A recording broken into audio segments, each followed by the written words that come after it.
You are not the master of your own house.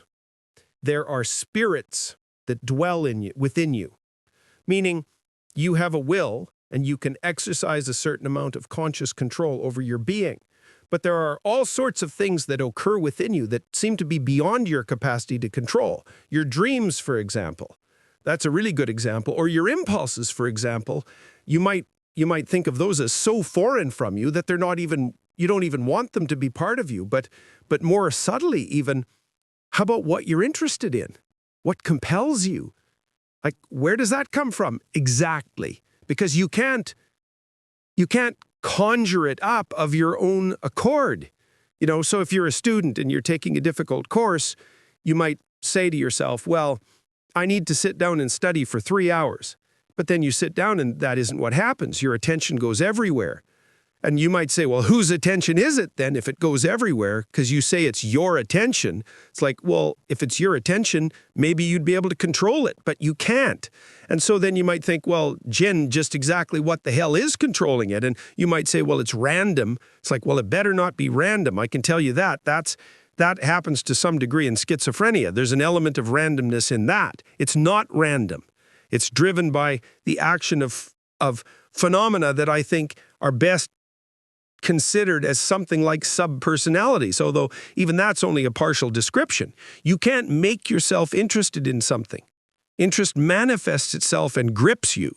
That's a whole different thing. And so what is it that's gripping you, and how do you conceptualize that? Is that a divine power?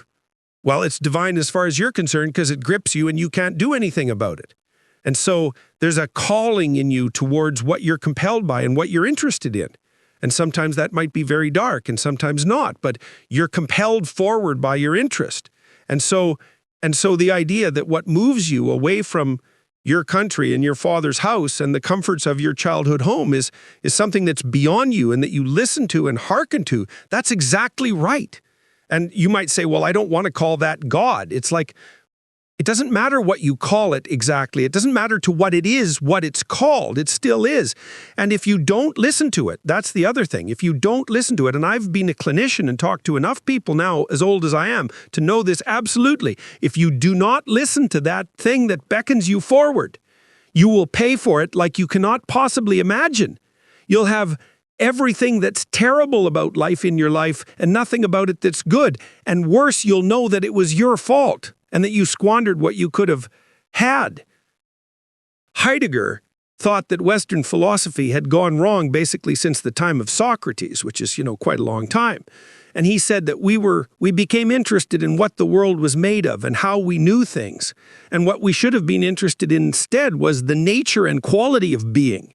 And what he meant by being isn't the objective world. What he meant by being was the manner in which you have experience. And so there are elements of being that aren't objective elements. And so I would say pain is a phenomenological reality, right? It's not something you can index it objectively, but the index is not the phenomena. And, is your pain real? See, this is a question for people who think there's no such thing as meaning. Like, you try to argue yourself out of pain and see how far you get. You might think, well, that's not the sort of meaning I meant. It's like, well, a negative meaning is a place to start, right? Because if something's negative and it's real, it does imply that there's something positive that's real. It might be harder to get a hold of. At least it's not pain. But pain, Descartes, and I'll close with this, you guys can have a break. Descartes implemented a method he called radical doubt when he went on his philosophical journey. And what Descartes looked for was one thing he couldn't doubt because he was probably clinically depressed and he was just doubting everything. It's like, well, why? How do I know the world isn't just a mirage made by an evil demon to obfuscate reality from me? Well, his conclusion was the one thing that he could not dispute was that he was and could think. Now, I don't think Descartes really meant what we meant by think. I think he meant more what we would mean by experience, because thought has become a much more narrowly defined, term since the time of Descartes. So I don't think he meant I think, therefore I am. I think he meant something like I experience. Experience, therefore I am. But regardless of that, modern people think about it as thought.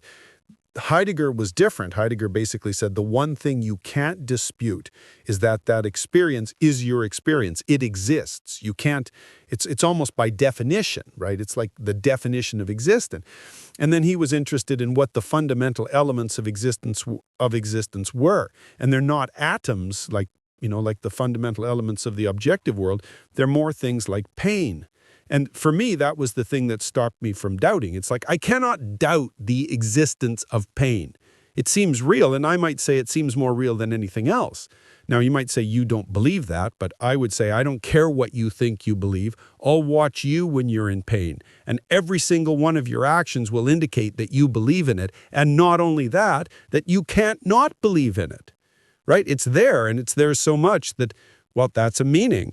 And so that's in that way that Heidegger, at least in part, thought of existence as, or experience as, composed of meanings. And so part of the reason that this course is called Maps of Meaning is because one of the things we're going to look at is the structure of meaning. And we're going to start with negative meaning because from my perspective, it's like, look, you can doubt whether or not good exists, but once I'm done telling you about the things I know about human history, there won't be a single person in this room who thinks that evil doesn't exist. And you might think that's a bloody horrible thing to learn. But it's not. It's unbelievably useful because once you can establish something that you cannot deny, then you can move from that. And I think you can hypothesize that if you're capable of detecting radical evil, I'll tell you about Unit 731 at some point, or you can look them up yourself. I wouldn't recommend it, by the way. Once you can identify radical evil and you think, well, that's just beyond a doubt, that's reprehensible. There's no justification for that whatsoever, no matter what, whenever. Well, then you've got something to stand on and you can start thinking, well, what's the absolute opposite of that? Then, it might be, how is it that you could conduct yourself so that in your sphere of influence, the probability that anything like that would ever happen is reduced to the absolute maximum? Well, that's a reasonable moral question. And I don't think it's something that you can dispense with like a casual nihilism. I don't think a nihilist can dispense with it because even nihilists suffer. Thank God for that. It's their only source of potential salvation. Sometimes they notice it. Oh, I'm suffering about all this nihilism. Maybe that indicates that there's something flawed in it. It's always possible. I've really seen this in people. It's a hell of a thing not to have the confidence of your father. It's really, really hard on people. If your father's someone who says to you, you can do it. I really believe that you can do it. I'll support you in what you're doing. I think that you can sort it out. And then acts towards you in that way. That's a gift that really almost no one else can provide you with. Mothers obviously provide, I think they provide the same kind of gift, but earlier, because the mother has to take care of the infant when the infant is just completely dependent. And this is Erikson's idea too. Erikson is the mother, is the person who establishes the relationship that allows the developing person to manifest trust, real trust. Well, you're being carried, for crying out loud, You can be dropped. And the mother's also the source of food, but the father seems to be something like and I'm obviously parsing these things farther apart that they can be to be parsed, because the father can play a nurturing role and the mother can play an encouraging role, but we'll keep it simple for now. The father seems to be the thing that supports and encourages and says, well, yeah, you're little and small and all of that, and you're subject to destruction and bullying and social pressure and all that, but I know you can do it. I know you can do it. And there's a force in that that's unbelievable, and people who don't have that have a hell of a time. It's actually one of the things that's quite fun about doing psychotherapy, because you get people who have damaged father figures. It's harder with the damaged mother figure because it's so bloody deep. I had a client who I just thought she was a remarkable person, but her relationship with her mother was really disrupted. It was really, really hard to. She told me it was like something had been torn out of her at an early age that couldn't be replaced. It's really, because you just can't be someone's mother, It's really hard. You're just not there enough for that. But you can sort of be someone's surrogate father. That's a role you can play later. And that's what educators do, at least to some degree, although now they're trying to be mothers and providing safe spaces and all of that, which is not really all that appropriate. So the father is an encouraging figure and allows the individual, at least in principle, to support the catastrophe of being voluntarily. And so, anyway, so those images, They're just brilliant beyond belief, absolutely brilliant beyond belief. And the thing about a comprehensive narrative is it can't leave out an archetypal character or it fails. Now, I can give you an example of this. Okay, so how many of you have seen Disney Sleeping Beauty? Okay, so many of you have. How many haven't? Okay, so there's a few that haven't. Well, the Disney movies, they're kind of standard childhood fare.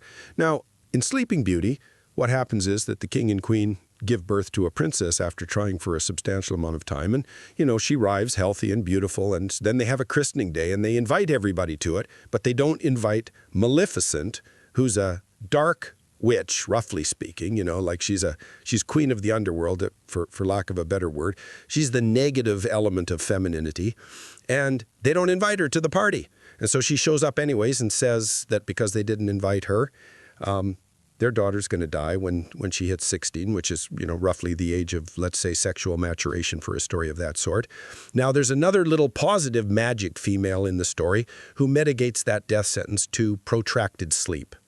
Well, the idea behind it, it's a very, very interesting story. It's an eatable story in a sense, because what it says is that if your parents protect you too much from the dark side of life when you're young, that what will happen when you start on the road to maturity is you'll be so naive and so fragile that you'll want to be unconscious instead of paying attention. And that you're going to have to be rescued from that state by something. And it could be a prince, which is how that story lays itself out, or it also could be the symbolically masculine and exploratory element of your own psyche. And the stories are ambivalent about whether it's an external event or an internal event. It doesn't really matter. That the things end up being the same. And so that's actually what happens in the Sleeping Beauty story. At the end, a prince who's also enslaved by this terrible negative feminine force manages to escape, and Maleficent turns into a dragon and he has to fight her, and then he goes and rescues the princess and she wakes up and the kingdom's rejuvenated and everybody's happy. It's a classic story. And it's not it's funny because the Disney movie Frozen was put forward as in some sense as a feminist alternative to the classic fairy tales. And first of all, you can't do that. You can't just generate up a fairy tale. There's recent evidence that some of these fairy tales, the ones that the Grimm brothers and Hans Christian Andersen collected, are up to 10,000 years old. You can't just come up with a counter fairy tale. That's just not how it works. And the way that fairy tale is structured, it has nothing to do with the necessity for anyone to rely on anyone else for anything. It's a complex portrayal of the dynamic relationship between archetypal characters. And, it's one form of the story. There's lots of different forms of the story. But what I like about Sleeping Beauty, for example, and this is what's nice about the real fairy tales, is that along with the positive, there's negative, and it's real negative. Like, real fairy tales are terrifying. Like, is it in Sleeping Beauty or in Snow White? I don't remember. In one of the famous Grimm fairy tales, one of the evil sisters ends up dancing in red-hot shoes till she dies. They're very, very violent and unsettling. And it's because they have the quality of genuine folk tales. But the reason for that is because they're dealing with real things. Like the Hansel and Gretel story is a good example of that, right? Kids are abandoned out in the woods. They find something that's too good to be true. Inside this thing that's too good to be true is something that wants to fatten them up and devour them. It's a rough story. But what it's doing with the stories have evolved to represent the fundamental dynamic elements of existence. If you conceptualize existence in terms of character. And the thing is, you have to conceptualize existence in terms of character if you're a person, because what you do in existence is act out your character. So your character is an element of existence. Now, you might say, well, that doesn't mean that society has a character, but actually it does mean that. And because partly what happens, like if you're socialized, say, into a culture, the culture exists in the same relationship to you, roughly speaking, as another person does. So, for example, if you put money in the bank, which is in principle a representation of your labor, what you're doing is entering into a contract with the broader social world, which is one of promise, essentially, where this future society promises to return your value at a future date. So it's a contractual relationship. And the reason that God the Father is very common representation is because treating the they in Heideggerian terms, the others in Heideggerian terms, as if they're an embodied entity actually works. And you might say, well, what's your evidence that those differences in personality aren't culturally constructed? And the evidence for that is quite clear. You can go online. You can look up the Scandinavian studies. Just go online and look up Gender differences in personality cross-culturally. You'll find the relevant studies. They've been done with tens of thousands of people. And what they've shown quite clearly is that in those societies where the most has been done to move the social world into a position of radical equality, and so that would roughly be the Scandinavian countries, because they've done more of that than any other country. The personality differences between men and women maximize rather than minimize. They maximize. And I'll say that again. In the countries where the most has been done to equalize the playing field between men and women get more different rather than more the same. So for all you social constructionists out there in the audience, and there's probably not that many of you because you wouldn't come and hear me talk if you were a social constructionist, you're actually wrong. Yeah, well, the thing is, so one of the things you might be interested in is that it's all the same to me in some sense. Like when I was looking into this to begin with, and this work started probably 25 years ago, looking at differences in personality between men and women, it wasn't obvious at all whether they were fundamentally biological or fundamentally sociological or what mix produced the differences. No one knew. And the most logical hypothesis, really, I thought, was that as you equalized the society, that men and women would become more the same. But that is not what happened. And so we've actually put the social constructionist hypothesis with regards to gender differences in sex and personality, we put that to the test in a very intense way. And the social constructionist view, why it failed. So it's very strange because no one would have really believed that, right? You make society more the same and men and women get more different. It's like, what's up with that? Well, the answer seems to be is that there's fundamentally two sources of variability in personality, right? There's perhaps more, but you can categorize them as roughly genetic and roughly sociological. Well, if you take out all the sociological differences between the landscape in which men and women are raised, all you have left are the biological and genetic differences. Well, they maximize.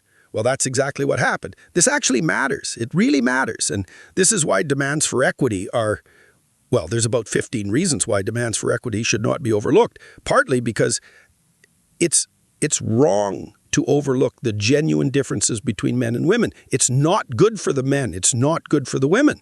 So one of the things you see in Scandinavia, for example, is there's an overwhelming preponderance of female nurses, and there's an overwhelming preponderance of male engineers. And actually, the data on personality differences, there's the standard traits, which I'll continue to go through. I could do that quite quickly. There's not much difference in trait conscientiousness between men and women. If you break it down into the aspects, women are a bit more orderly than men, but there's no difference in industriousness. And then with regards to openness, which is the intellect creativity dimension, overall, there's no difference between men and women. But if you break it up into the aspects, then the differences are actually quite pronounced. So what you have is openness to experience is the technical trait. And it roughly breaks down into something that's sort of like creativity and aesthetic interests versus interest in ideas. And what you see is that women are a third of a standard deviation higher than men in terms of creativity and aesthetic proclivity, let's say, and men are a third of a standard deviation higher than women in terms of interest in ideas. And it's not a trivial difference, and it makes a difference. So, but the biggest difference between men and women, as it turns out, and this is almost one standard deviation, which is a walloping difference, you never see that in social science. It's a massive difference, is difference in interest. And the masculine interest, roughly speaking, is in things, and the female interest, roughly speaking, is in people. And that's what underlies the differences, say, in career choice preference between things like nursing and psychology and social work and that sort of thing, and engineering, and because engineering is perhaps the most male-oriented of all the disciplines, and the evidence that that's sociological was very, very neat. One of the things that I learned that while I was going through this was the meaning of the name Israel, because Jacob eventually gets named Israel, and I'm jumping ahead a little bit to the next lecture, but Israel, and so he's also the father of Israel and the father of the 12 sons who make up the 12 tribes of Israel. But what Israel means is he who struggles with God. And that's such an interesting idea because it's, again, a psychological idea. And that's why I said earlier that it isn't obvious in the Old Testament what it means to believe in God, because what Jacob does is struggle with God. And I think that that's a really good characterization of an ethical life, because if you're trying to lead an ethical life, that's what you're doing, is you're struggling. Like, blind belief isn't helpful because you don't know what you're believing in. Like, it's just not that helpful. But if you're possessed by the desire to orient yourself properly, but also confused by the existential structure of the world, which we all are, then what you're doing when you're trying to orient yourself properly in life is struggling ethically. And Jacob actually gets quite hurt. He wrestles with God, literally, and God dislocates his thigh. And so, the idea there is watch the hell out, right? The thing that you're contending with is powerful. Although you can contend with it, that's the thing that's so interesting. But, you do it at some genuine peril, which I think is exactly right. But the idea that Israel, so there's Israel, the state, let's say, and Israel, the promised land and all of that. But there's this more important idea, which is, again, a psychological idea, which is the state of Israel, which is the promised land, is the state that everyone who wrestles with God exists in. And that's not happy, naive belief in, an eternally blessed afterlife. It's not that. It's not a wish fulfillment. It's to be actively engaged in life, in the difficulties of life, right? And trying to find the path, because that's what wrestling with God is. It's trying to find the path. And that seems to me what belief means fundamentally in the Old Testament, and perhaps in the New Testament as well, is that belief is expressed in trying to find the path. And that's an ethical struggle, and it's a real struggle. It's the struggle of life. So as long as you're willing to engage in that struggle, then hypothetically you have the divine behind you. And so I believe that. I think that's true, because the other thing I see is that the people who set things right so that the horrible forces of cosmic destruction don't do us in, the people who are trying to set things right are the ones that are struggling ethically. And that there's a redemptive element to that. And I don't think there's any way of being cynical about that. So Joanna says some researchers see shame as something that is very destructive. The consensus seems to be that it is an emotion that is always destructive. Do you agree with this? No, that's absolutely ridiculous. And only modern psychologists and probably social psychologists would be foolish enough to even dare to posit something so absolutely absurd. Psychopathy and shamelessness are the same thing. So shame. No emotion is always destructive. Any emotion taken to an extreme can be destructive, just like any value taken to an extreme, made into one thing can be destructive. So joy can be destructive. I mean, people who are manic are, in some sense, possessed by a radical excess of positive emotion, and they get incredibly impulsive. And it's terribly destructive. I mean, there's almost no form of insanity that's more destructive than mania. People will go out and spend all their money, all their family's money, and engage in all sorts of hyper-optimistic interactions with the world that will result in their complete ruin. So, people think of happiness as an untrammeled positive. Well, if you think of happiness as only positive emotion, which is partly true because it's also the absence of negative emotion, if you think of happiness as only a good, then you have no idea about the pathologies of positive emotion, and they're manifold. And shame. It's like, if you do something stupid and destructive to yourself or to yourself and the broader social community, you should feel shame, and you should pay attention to it, and you should learn from it. And if you're not capable of doing that, then people should stay the hell away from you because you're shameless.